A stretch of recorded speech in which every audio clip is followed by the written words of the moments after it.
ओम नमः शिवाय। मैं हूं एस्ट्रोलॉजर के एम सिन्हा और मैं अपने यूट्यूब चैनल पर आप सभी का हार्दिक स्वागत करता हूं। एक महत्वपूर्ण वीडियो है। आरजेडी और जेडीयू के बीच में जिस तरीके का हुआ है, स्ट्रेस का माहौल बना हुआ है, तो इस माहौल में क्या कहती है कुंडली, और इस कुंडली विश्लेषण में पूरा विश्लेषण नीतीश कुमार की कुंडली का अध्ययन किया गया पहले पार्ट में। इसका जो सेकंड पार्ट होगा उसमें आपको ज़रूर तेजस्वी यादव जो कि डिप्टी सीएम है उनके बारे में एनालिसिस करूंगा। ये वीडियो 2 पॉइंट से बहुत इंपॉर्टेंट है। एक तो करंट राजनीति में जो सुशासन बाबू जिनको नीतीश कुमार कहा जाता है, तो नीतीश कुमार लगातार दल बदलते रहते हैं। कभी बीजेपी के पास आ गए, कभी वो आरजेडी के पास चले गए, कभी किसी और पार्टी के साथ चले गए। तो इनका राजनीतिक करियर कैसे स्टार्ट हुआ था और इसकी व्याख्या मैं यहाँ नहीं करने वाला हूँ, केवल प्रेडिक्शन देने वाला हूँ। और जो व्याख्या होगा वो हमारे कुंडली एक्सपर्ट के ब्लॉग सेक्शन में जाकर आप उसको चेक कर सकते हैं। फिलहाल अभी जो हम बात करने वाले हैं, नीतीश कुमार वर्सेस तेजस्वी यादव और नीतीश कुमार के बीच में क्या होगा, इस पर सबसे बड़ी भविष्यवाणी कर रहा हूं। और चार्ट केवल आपकी जानकारी के लिए मैं यहां पर दे देता हूं। देखिए, नीतीश कुमार का जो जन्म हुआ था 1 मार्च 1951 दोपहर में 1:20 और बख्तियारपुर में इनका जन्म हुआ था। कुंडली जो बनती है मिथुन लगन की कुंडली बनती है और जो राशि है वृश्चिक राशि है। इसमें कहीं कोई डाउट नहीं है, क्योंकि इनकी पूरी बायोग्राफी को भी साइड में मैं आपको दिखा रहा हूँ। इनकी बायोग्राफी स्टार्ट कहाँ से हुई है?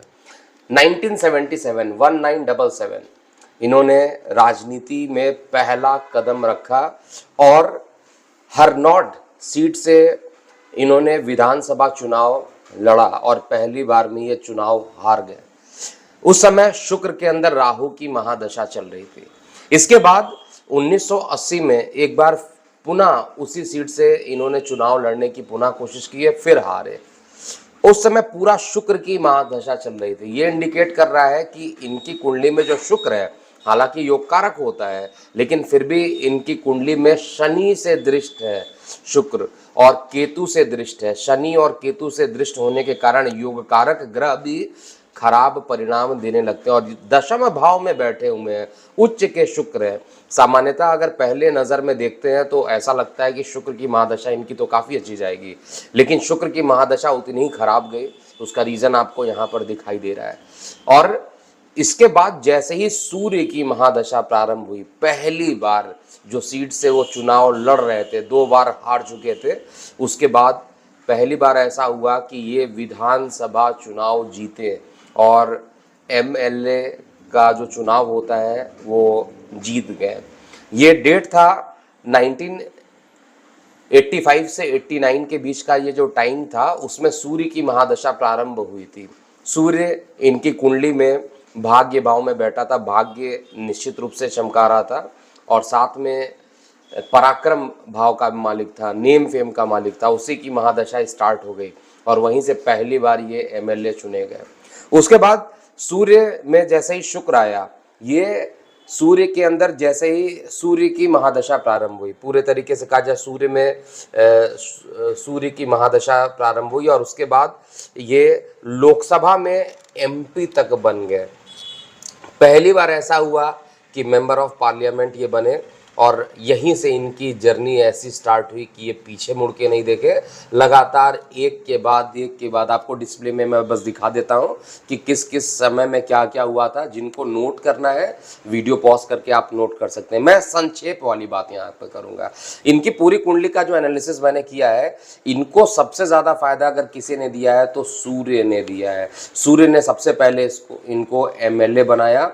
इनको सूर्य की महादशा प्रारंभ होते ही इनको एमपी भी बना दिया। ये दोनों ही चीज़ सूर्य की महादशा में इनको लगभग हर बार कहा जाए एमपी का चुनाव, लगभग 5 बार ये एमपी का चुनाव उस बीच में जब चंद्र की महादशा चल रही थी ये चुने गए। और बहुत छोटे छोटे टाइम के लिए, क्योंकि ड्यूरेशन था, पूरे तरीके से 5 साल की सरकार नहीं चल रही थी। यहाँ पर अगर देखा जाए जैसे ही चंद्र की इनकी महादशा खत्म होने वाली थी और मंगल की महादशा प्रारंभ होने वाली थी। पहली बार ये 7 दिनों के लिए चीफ मिनिस्टर बने। टाइम ऐसा था कि जब ये सीएम बने, लेकिन 7 दिनों में अपनी सत्ता ये गवा बैठे, क्योंकि इनको पूरा बहुमत मिल नहीं पाया था। इसके बाद इन्होंने रिज़ाइन दिया और रिज़ाइन देने के बाद ये फिर सीएम के बाद 2004 वाला जो चुनाव था उसमें फिर री इलेक्ट होकर एमपी बने और 2005 के बाद तो लगातार ऐसी कंडीशन बनी 2020 या कहा जाए अभी तक लगातार बैक टू बैक राहु की महादशा जब प्रारंभ हुई, मंगल के बाद जो राहु की महादशा प्रारंभ हुई, राहु इनकी कुंडली में देखिएगा तो भाग्य भाव में है, सूर्य भी भाग्य भाव में है। ये दोनों ही ग्रह ऐसे जगह पर बैठे हुए हैं, भाग्य को बढ़ा रहे हैं, राजनीतिक सफलता को दे रहे हैं। और जब जब सूर्य की और राहु की महादशा चली है तब तक इनके लिए अच्छे रिजल्ट रहे हैं। लगभग ये कहा जाए तो 6 बार सीएम बन चुके हैं और ये 7वीं बार भी अभी जो तेजस्वी के टीम में ये जब शामिल हुए, आरजेडी के साथ जब जेडीयू का समर्थन एक दूसरे को मिला तो उस कंडीशन में ये एक बार पुनः सीएम बन गए। लेकिन लगातार जो विवाद यहाँ पर सुनने को आ रहा है कि ये कब तक आगे रहेंगे, कब पलटी मार लेंगे, किसी को पता नहीं है। लेकिन एस्ट्रोलॉजिकल मैं यहाँ पर एक प्रेडिक्शन करने वाला हूँ जिसको आपको सुनना पड़ेगा और इस प्रेडिक्शन को नोट करके रखिएगा। ये प्रेडिक्शन सत्य होकर रहने वाला, बहुत ही इम्पॉर्टेंट प्रेडिक्शन है, क्योंकि ये लोकसभा 2024 से भी रिलेट करने वाला है। इसमें क्या होगा, अभी जून 2023, बस अभी कुछ ही दिन होने वाले हैं, जून 2023 से पहले ये गठबंधन टूट सकता है। मैं फिर से रिपीट कर रहा हूँ, जून 2023 से पहले इनकी गठबंधन जो है वो टूट सकती है, क्योंकि केतु आ गया और केतु के बाद इनका शुक्र स्टार्ट हो जाएगा। राहु में शुक्र ने इनको कभी कहीं का नहीं रखा। शुक्र जब स्टार्टिंग में पॉलिटिकल करियर ये कर रहे थे तब भी इनको परेशानी उठाना पड़ा। 3 साल 2023 के एंड तक भी पकड़ लीजिए, 2023 के बाद 24, 25, 26 ये 3 साल राजनीति में जल्दी सक्रिय नहीं हो पाएंगे। अर्थात विपक्षी दल जो रहेगा वो हावी हो जाएंगे और इनका बीच में एक बार फिर पलट लेना बहुत स्वाभाविक बात है, क्योंकि बहुत बार इन्होंने पलटा है चीज़ों को। कभी किसी पार्टी के साथ चल जाते हैं, कभी किसी पार्टी के साथ चल जाते हैं, लेकिन लोकसभा चुनाव से पहले भी एक बार जो पलटने वाली टेंडेंसी है वो रहेगी। और ये कन्फर्म है कि 2025 में जब ये चुनाव होंगे दोबारा, उस समय इनको जोर का झटका लगने वाला है। तो ये मेरी प्रेडिक्शन है, क्योंकि रीज़न मैं आपको ये बता रहा हूँ, शुक्र इनको कभी भी अच्छा परिणाम नहीं दिया है।